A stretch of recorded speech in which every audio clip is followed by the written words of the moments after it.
Who wants to ferment something today? I know I do. We're gonna go real simple today and just make pickles. Not to be confused with quick pickles, which I've already covered in a separate video, but actual fermented pickles. Let's talk about lactofermentation. Lactofermentation is a process by which lactobacillus bacteria convert sugar into lactic acid. This process is so magical because it transforms food, preserves food, adds a lot of flavor, and has been used by many different cultures around the globe to add a touch of flair to their cuisine for many millennia. Let's dive in. We're gonna start off with some English cucumbers. I've got 2 of them. All that we're gonna do is slice these into little rounds, and I'm gonna show you 2 separate ways that we're gonna do this. The first way is with a chef's knife. Just simply cut the tips off of the ends of the cucumbers, and then fold your knuckles in like this, making sure none of your fingers are exposed. And then use your lead knuckle as a guide, just like this, in order to get consistent, even slices. This does take a little bit of technique, but it's arguably the safest way to do this. Contrast that with the mandolin. The mandolin is the fastest way to do this, and probably the most consistent with your slices, but it's also arguably the most dangerous. If you're not careful, you could slice the end right off of your finger. It's never happened to me. I still have all my fingers, but I've heard stories of this happening. What I suggest you do is grab the end of the cucumber with a towel and go in like that so that your fingers are protected as you're slicing through the mandolin. Alternatively, you could just throw away 3 or 4 inches of the cucumber so that your fingers don't get anywhere near the blade. So I'm just going to say it one time, and I'm going to say it really loud. Do not screw this up. Do not cut your finger off. A little mandolin action. Pay attention to what you're doing and stay away from the blade.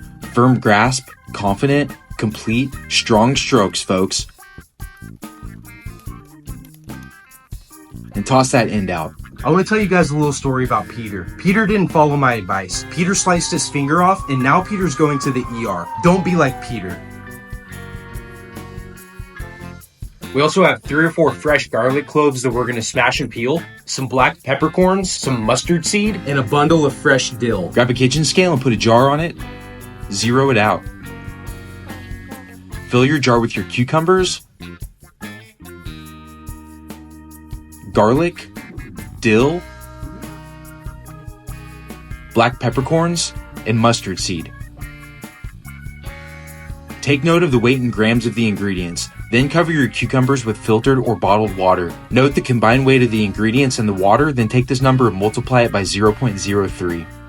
In our case, together the veg and the water weigh 851 grams. So our calculation is 851 times 0.03, which equals roughly 26 grams of kosher salt. And again, this is the weight of the salt that we need to add. Next, pour the water out into a bowl.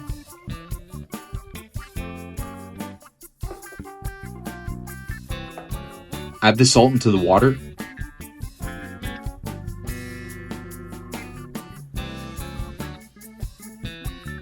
Mix it up so it's nice and dissolved, and then add back to the jar.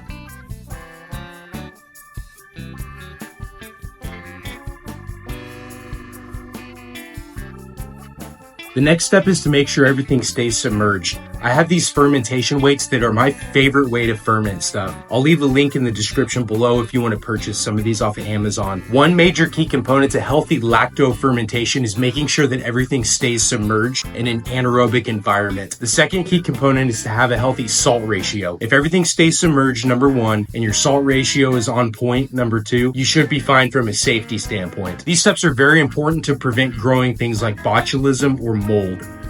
Next, we're going to screw the lid on nice and loose. Lactofermentation gives off gas, which will need to escape, otherwise you're building a recipe for a jar explosion. That's it. It's really simple. Just leave it here for 1 to 2 weeks until it's done. The brine may turn cloudy, and that's a good thing. After 1 to 2 weeks, just open up the jar, dig in, and enjoy. So, unfortunately, not everything was fine. We ended up getting some mold with that batch. So, I picked up these fermentation lids. It's got this little valve here that will keep all the good stuff in and all the bad stuff out. I think that was the problem. I just didn't have a great seal, so it allowed mold from the outside to get in. So I've gone ahead and remade the whole thing. So we're gonna give this a try, and I'll see you guys back in 1 to 2 weeks. Alright guys, it's been another 6 days. I checked it and the brine was nice and cloudy and it smelled like good, healthy fermented pickles, so I decided to give them a try.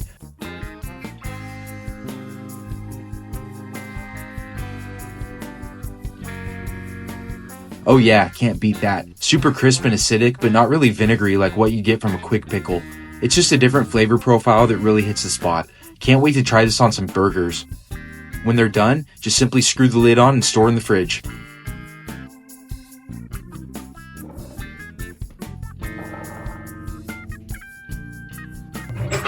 That is how we ferment pickles at Fire and Ferment. If you like this type of content and you want to see more of it, hit that like button, subscribe to the channel, and click on that little bell icon so you don't miss any new content. I love you guys, and stick around.